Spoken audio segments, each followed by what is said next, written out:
ไอ้คนนี้นะพ่อเท่ามันเสียไป11 ปีแล้ว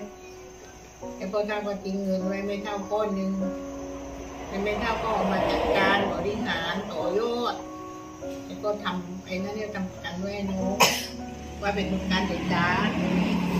ของพี่พลึกและของพี่กบัวและของน้องโกแก้วด้วยแต่ว่าวันนี้นะไม่เท่าแต่มอบวันนี้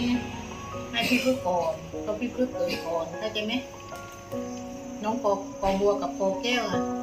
ปีใหม่นี้ก็จะได้รับกันเหมือนกันไม่เท่ารักเท่ากันหลาน3 คนเพราะหลานนั้นเป็นคนเก่งแล้วก็มีความประพฤติที่เรียบร้อยเป็นคนดีของพ่อของแม่เท่าขอให้อนาคตสดใสเจริญรุ่งเรืองทั้ง3 คนนะคะ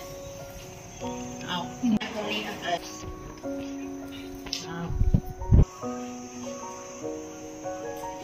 รางวัลของ